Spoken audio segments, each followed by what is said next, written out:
Hey everybody, I'm Dan Bespris, the host of Fantasy NBA Today, Hoop Ball's flagship full-season fantasy podcast. We cover every piece of news, every mock draft, every rank list, pickups, drops, buy lows, sell highs, and every sleeper candidate all year long, Monday through Friday. Come check us out. We're Fantasy NBA Today, and you can follow me on Twitter for updates at Dan Bespris, DANBESBRIS. We'll talk to you soon.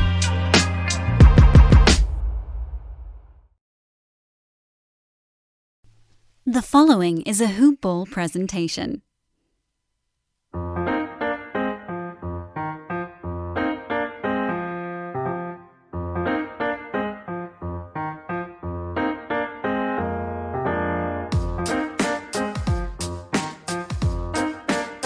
Hoop Ballers! Welcome back to another episode of Today in Sports Betting. It is Monday around lunchtime here on the East Coast. I got my main man, Devin Ellington, alongside me today. Before we say hello to him, let's give a big shout out to our sponsors over at manscaped.com. They got the best in men's below the belt grooming. They've redesigned the electric trimmer, and they just released the new and improved Lawnmower 3.0. Their water-resistant technology allows you to groom in the shower because, hey, guys, where else are we going to do it? If you want to look good like Devin and myself, both have nice hair, go to manscaped.com, get 20% off. Type in the promo code HoopBall20. That's HOOPBALL20. Get 20% off and free shipping at manscaped.com. Devin, the man bun Ellington, what's up, buddy? How's it going, man? I feel like we haven't done one of these in a few days. We've both been kind of locked in the trenches, refiguring our models and like getting some wins and getting some new crucial data. Yeah, thank God. We've been I bounced back. I know you have too. I bounced back on Saturday and Sunday with a nice little 7-2 record. Overall, if you're following me over on the Action Network app, just to track my picks on the Bird app on Twitter, I believe I'm 5-2 on my picks over the last couple of days. So it's been a fun last couple of days. I can't say the same about Monday, Tuesday, Wednesday, Thursday, or Friday. Yeah. But looking to rebound, bounce back here, and get back on the horse. We got some good value in the upcoming cards for today, though, I think. So some good opportunities to do so. Yeah, well, let's kick it off with NBA because NBA is the first one to go off. We got the Oklahoma City Thunder against the Phoenix Suns. Phoenix is a 7.5-point favorite here in this one. OKC plus 7.5, over under 220, minus 110 to both sides. I don't know what you're thinking here. I know there's been a lot of scratches and a lot of players aren't going to be playing today for OKC. Any thoughts here on this one? Just to quickly go over the names, Schroeder, Nerlens Noel, Gallo, Steven Adams, SGA, Shai Gilgeous-Alexander for Oklahoma City. It's going to be a very short-handed Oklahoma City team today. I mean, they're getting 7.5. Phoenix still hasn't lost in the bubble, but the place I'm looking at to bet, and I've already got it, and it's already swung drastically. I looked at this line when it opened last night. It opened at over-under of 225.5, and then very shortly it shot down to 224. So I nabbed the 224, and as you can see, it's already been bet down to 220.5. So I think the underplay of 224 was my comfort zone. I'm happy I was able to lock that in. But I don't know how you ignore 7.5 with Oklahoma City. I mean, Phoenix has to lose or play a close one eventually. And, it's not like the second and third. But even so understaffed like this? I mean, I was about to say, the middle guys for OKC is not terrible. You have Mike Muscala, you got Lawrence Dort, and then you've got Baisley, who there's talks within the Thunder organization that he could be starting for him next year.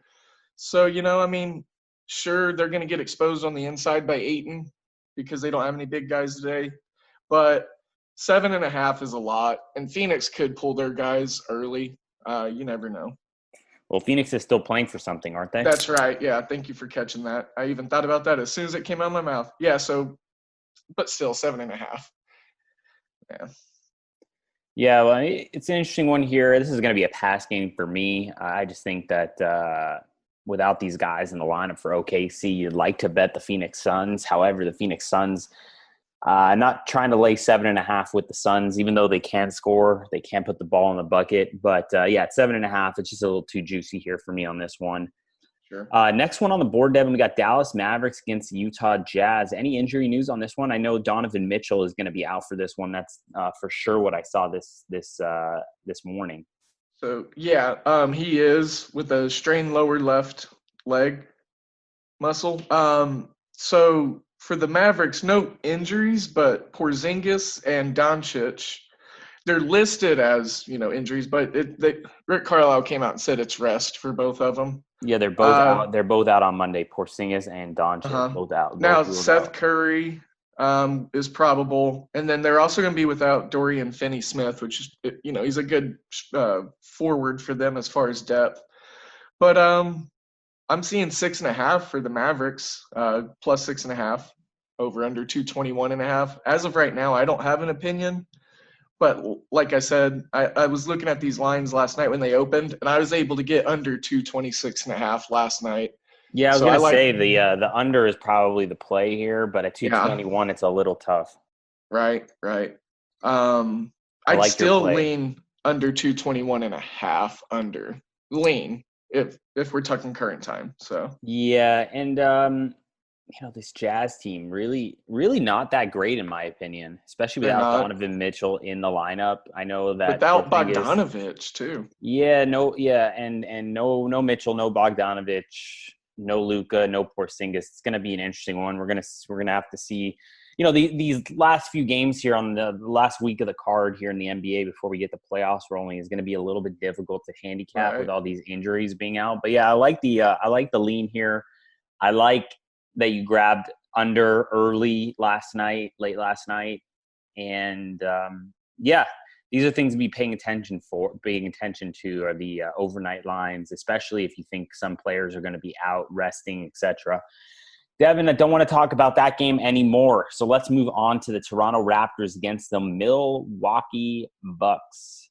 Giannis is probable. I know that. Yep. Any other injury news that I'm missing here? Patrick McCaw for the Raptors, he's out indefinitely, but that's not important. Yeah, not terribly important. I think at 7, it's a big number for the Bucks to be laying against this Raptors team. I watched the game yesterday with the Raptors. I can't remember who they played. I feel like I've watched a million games yesterday, but Grizzlies. There you go, the Grizzlies. Even though they were down early, you saw the fight in them. They played really good defense. It's just hard for me to back the Bucks here at -7. You never know if they're just going to pull Giannis after 15 or 20 minutes here. If I had to lean one way or the other, it'd probably be Raptors plus the 7. Yeah. And no opinion on the total. Any thoughts here for you? So definitely plus 7 because, again, in my late night NBA betting card escapades, I grabbed Toronto plus 5.5. So I definitely like the 7. I think the depth at guard and wing for Toronto is a plus for them, especially if Milwaukee rests a couple guys. And then obviously Giannis is a big swing variable piece. But, I mean, Toronto, just from a culture standpoint, Nick Nurse, they're going to play hard no matter who's out there on either side of the court. So getting that many points is definitely a must-go for me. And it opened at 226, and it's inflated all the way up to 228.5. And a part of this new data of mine has been, chasing or not chasing steam, finding what steam holds the best, smell, I guess. So I actually am going to go oppo steam on this, and I think under 228.5 is the way to go. It's a lean. But Devin's liking the unders today, huh? Yeah, it's just 228.5 is a lot between these two clubs. Like, this could be a 210 game, I think. We've seen it done before between the two of them. Yeah, no, I like it. So, I like where your head's at. And then next one, Denver and LA. Again, some swing players. I'm seeing plus 5 to Denver right now. And over under set at 221. I already grabbed the 5.5 on Denver last night. I really liked that just for the simple fact that they're getting guys back and they're going to let them play. So they got Jamal Murray back.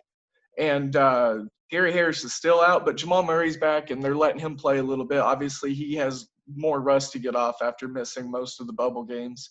You got to The think they're going to Lakers- limit his minutes, though. Sure. I think he'll probably get 18, which is enough for me, I think, especially against this weak guard, defensively minded Lakers team. You know, they're great defensively all over, other than the guard spot. Avery Bradley being out is just huge. And then LeBron's out, obviously. Looks like Caldwell Pope is out also. You know, Danny Green and Caruso are both listed probable. So just tons of guys to keep an eye on if you're going to make bets on this game. Yeah, I like Nuggets +5 here. Just as a lean, probably won't be on my card. Probably none of these NBA games will be on my Twitter card. But yeah, Sure. lean Nuggets +5 here. No opinion on the total. Devin, we missed one game here before we jump into MLB. It's the Indiana Pacers against the Miami Heat. Sure. Any injury news that you're aware of here? I see that TJ Warren. Mm-hmm. What did it say here? TJ Warren is questionable? Yeah, sore right foot. Still questionable. Kendrick Nunn's already out. He's been out the last couple games. Apparently Jimmy Butler is probable. So Yeah, they're he's gonna expected to play, and so is Goran Dragic. Dragic, yep. So, I mean, I think you gotta. By the way, Anthony Davis and LeBron James are probable for tonight. Oh, they are probable. Okay, all right. I still like Denver +5 though. I do, yeah. And I already locked the 5.5, so I can't do anything about it now. Yeah, but I think with these guys here, with Butler playing, Dragic playing, if Steam moves on the Pacers, I probably lay 3 with the Miami Heat. I'm not really looking to lay more than a 3-point basket with the Heat here. I like that. Yeah, and as far as the over/under, no real opinion. It's 221. Seems like it's pretty spot on in terms of there's no value here. But that's kind of where I'm leaning in that game. Yeah. Slight lean to the over, especially if, they got Dragic orchestrating the offense for the second unit and parts of the first. And then Jimmy Butler coming in, he can score some buckets. But no true opinion on the game. It did open Indiana +2.5, and it's already moved to the 4. So yeah, it would have been a good idea to jump on it early. Yeah. I looked at it, couldn't pull the trigger. Circled to others that I liked better, but don't got to bet on everything. Absolutely, and that's the name of the game. You just got to pick your spots, and I think that's what I've been doing a little bit better the last couple of days, especially not, being a little icy. You just got to kind of pick your spots, and the last couple of days been good to me. Big Columbus Blue Jackets win last night, huh? Yeah, thank you, by the way. Yeah, no problem. I actually bet it at +140. I bet it at +150, and I actually put a little bit of action down before puck drop at +160. So it was a nice day overall. 2-0, had the Stars. Came back, forced overtime, winning overtime. Happy about that. So yeah, good. Been on a roll in hockey. Been on a roll in hockey. Hockey comes back tomorrow with some games. So no hockey today on the card, guys. Sorry, I can't give you any hockey winners today. But we do have some baseball to talk about. And let's not forget our partners over at mybookie.ag. Go to mybookie.ag. Sign up. Join with the promo code HOOPBALL, HOOPBALL. Get 100% match on your first deposit, and they'll give you a free $10 Major League Baseball futures wager. I don't know why I keep saying wager.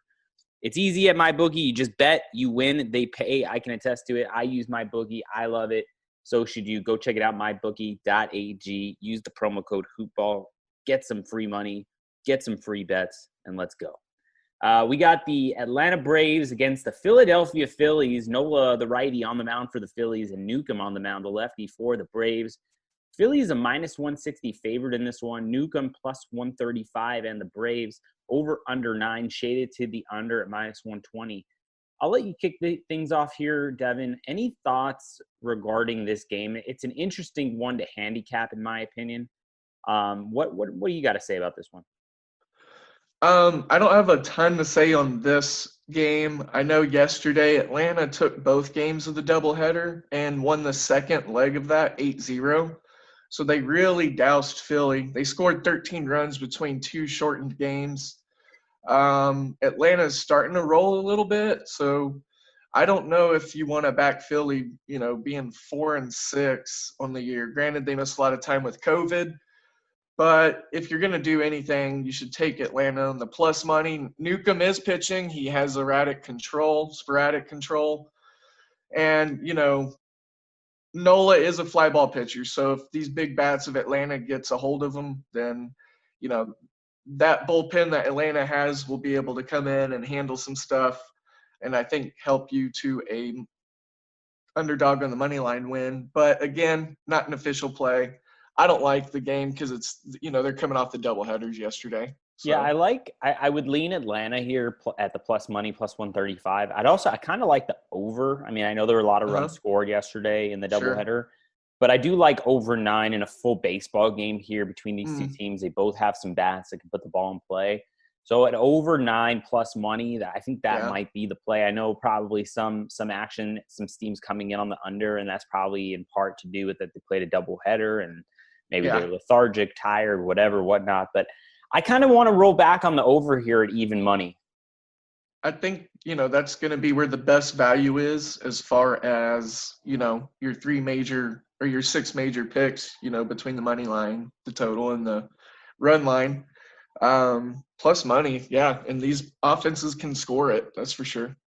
Yeah. All right, well, next game on the board, we got Dallas Keuchel, the lefty for the White Sox, rolling out against Detroit Tigers and Fulmer, the righty.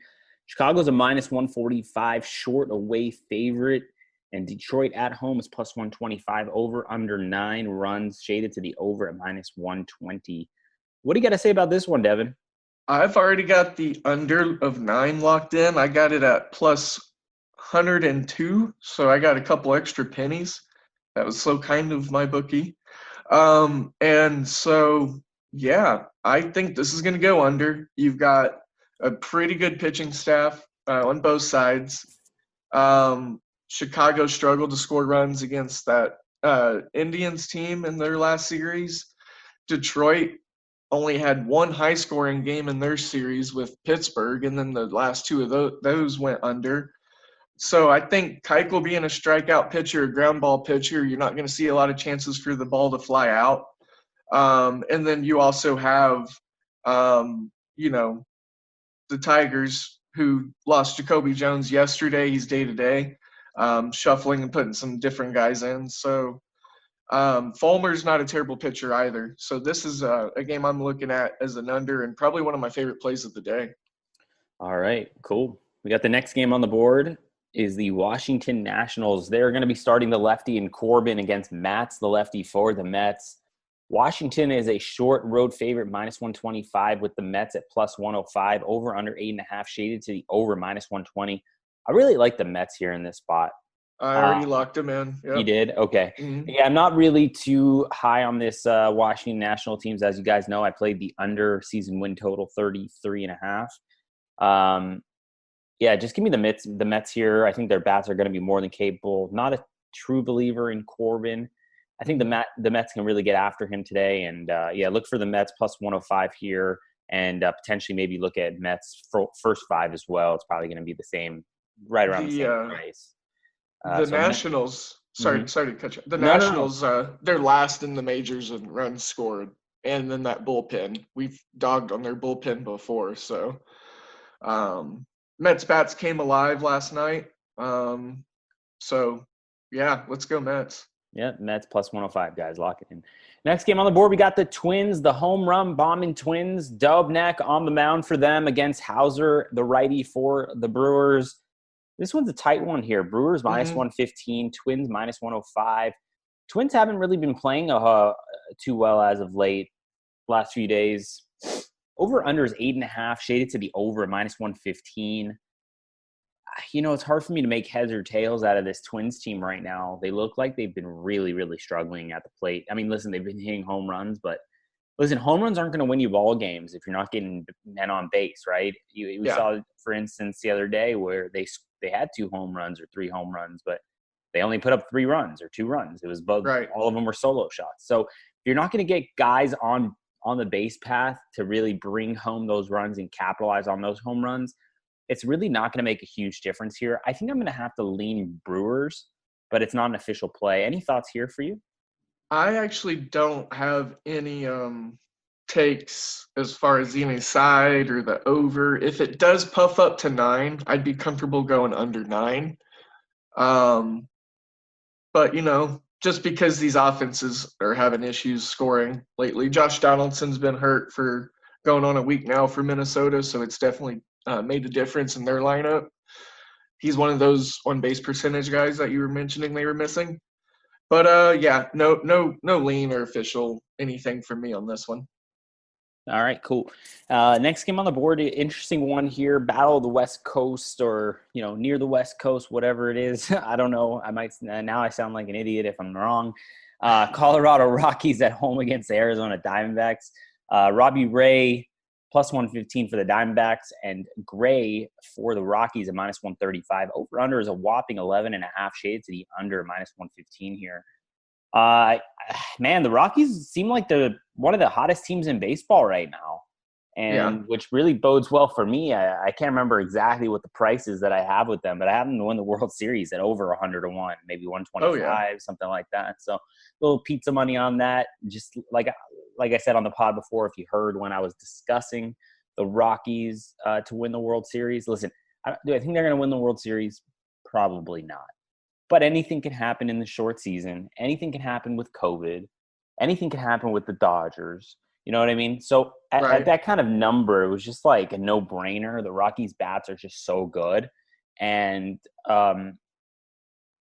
if they make a deep run, you can start hedging out that position and really, making it a lucrative small little pizza bet into a nice little maybe Chinese takeout, So I like the Rockies here, minus 135. Even though I do like Ray, the pitcher for the Diamondbacks, I just think this Rockies team is too good.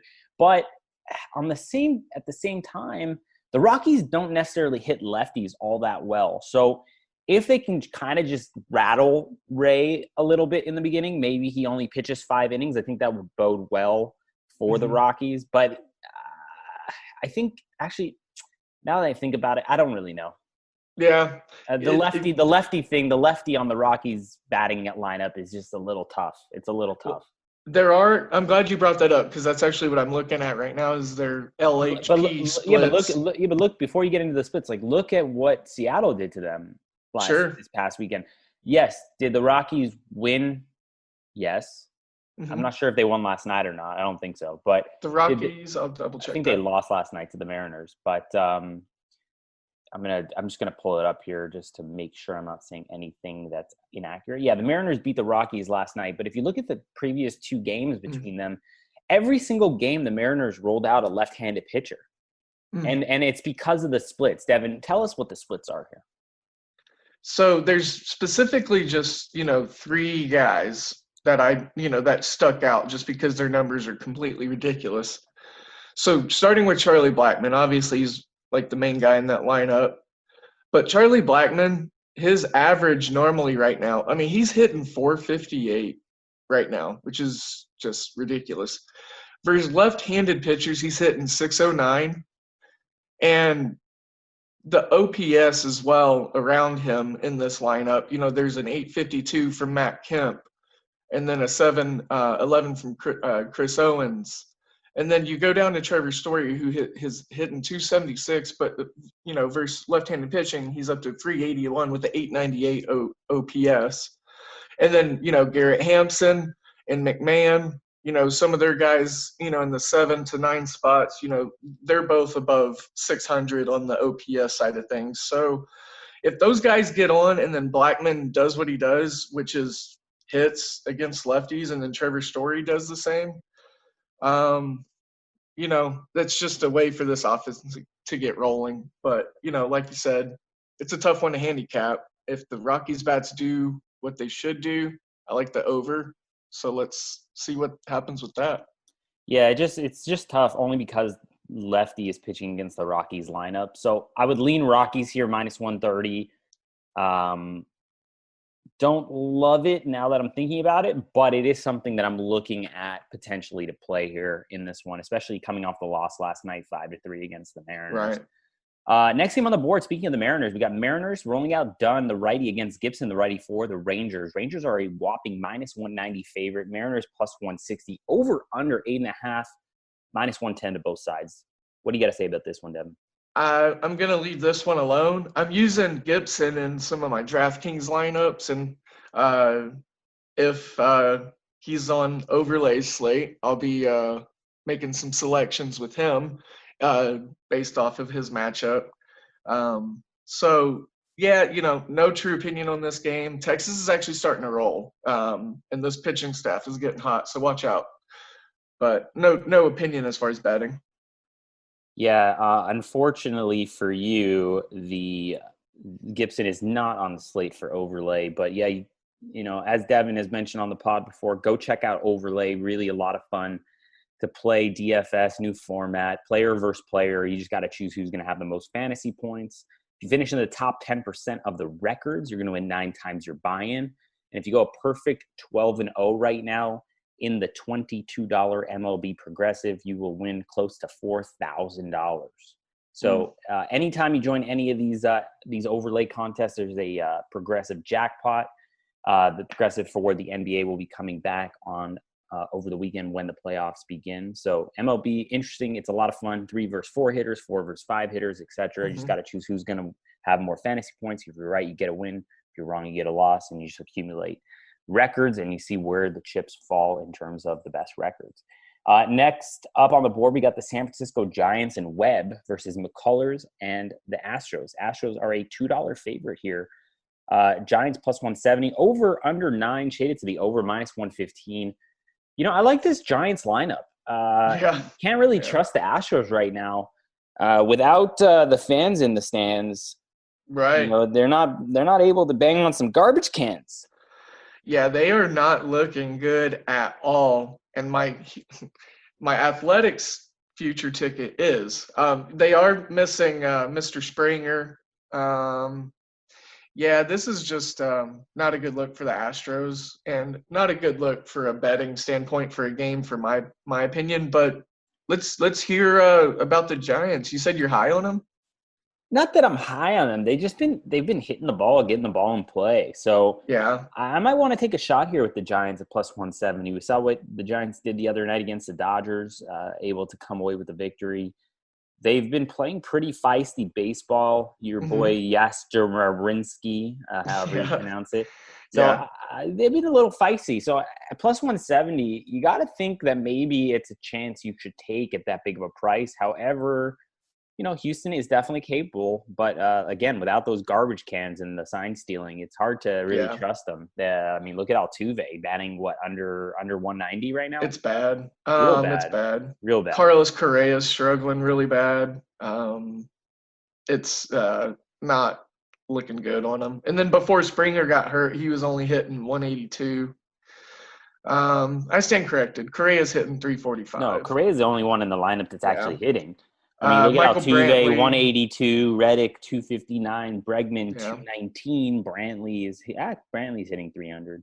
Yeah. Uriel's all right. And the rest of the guys, under 200 as well. 204. It's just crazy. Their bullpen, too. Like, their pitching staff is so depleted. Osuna, the guy they went out and got free agency, I think, last year or the year before, the big relief pitcher. He's looking at Tommy John surgery. So, this pitching staff, they lost a couple of guys over the last year or two. Obviously, Garrett Cole was a huge one. But, yeah, this isn't the same team. And the Athletics already have 11 wins, and no one else in that division's playing good baseball. All right. Pass on this game is what I'm saying. Yeah, pass or Giants, one of the two. Yeah. Well, speaking of your Athletics, Manea, the lefty for the Athletics against Teheran for the Angels. Athletics are -130 here, over under 9.5, shaded to the under at -120. You got to think as a short road favorite here, you got to play the Athletics at -130. Yeah, you would think so, but sometimes things happen in baseball. And something happened last time Julio Teheran was on the mound. I tried to go against him, and he ended up pitching a really good game. He's I don't know if you're familiar with him, but he had a lot of time in the Braves system. He's about 35, 36 years old now, so a little old and washed up, but he didn't pitch at all last year with an injury. Made his first start since 2018 last week and did really well. And then plus Sean Manaea is a guy that has struggled, has been probably the low point for this Oakland rotation. And the Angels mollywop left-handed pitchers. Man, I'll get it right. So home dog actually looks enticing to me. The over-under was at 9. It's fluffed to 9.5. So maybe some value in the over. Thinking maybe 10 runs get scored here. But no official plays. That was just a little bit of thought processing on the game itself. But the Angels' bats against lefties is pretty favorable. Yeah, I just think that the A's are a better team, but Angels can definitely put some runs up. No real games on this slate that I'm like in love with. But if you had to do anything, I would think you would have to just back the favorite here at minus 130. Next and last game on the board, Devin, we got Mr. May and the Dodgers as a $2 favorite against Perdomo and the Padres at plus 170.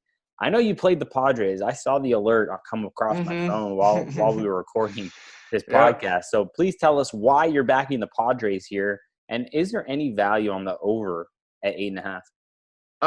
I believe there's a lot of value on the over of 8.5. It dipped down to 8 very briefly and then shot right back up to 8.5. But you're getting plus money, or I locked it in at plus 100. What Fernando Tatis is doing right now is ridiculous. He is on fire. They're putting young guys next to him that are just getting on base and they're hitting extra bases. So, and I'm speaking of Trent Grisham, Greg Garcia, and then they've got another kid, and I can't remember his name, but we'll get there. It's just a hard spot to back the Dodgers. They're not getting a lot of, run support right now. Mays, like we've talked about him before, I'm not a huge fan of him. And if I think anyone can hit, against him, it's going to be a Padres lineup, which I believe they've seen him once already this year and did pretty decent. Perdomo is not a chump either, so having him on the mound bodes well for you. But plus 170, I think that's just too much to ignore, as far as value goes. And, their odds just dropped as we were speaking. So, I mean, more tickets, more money's coming in on them. I like them. Again, we'll see how it goes. You win some, you lose some, but hopefully you make the right picks and you have the right side. Once again, everybody, follow us on Twitter. I'm at Ira Silver Magic. Devin's at DALE007. We are at Hoopball Gaming. This has been a hoop-ball.com presentation. That's Hoopball. For all you hoopballers out there, go check it out. A lot of fun, a lot of content. We have a good time doing it. Make sure to check in with us for our official tweets and official plays on the Bird app. Devin, let's go make some money, buddy. Yeah, let's do it. All right, guys. We'll see you tomorrow.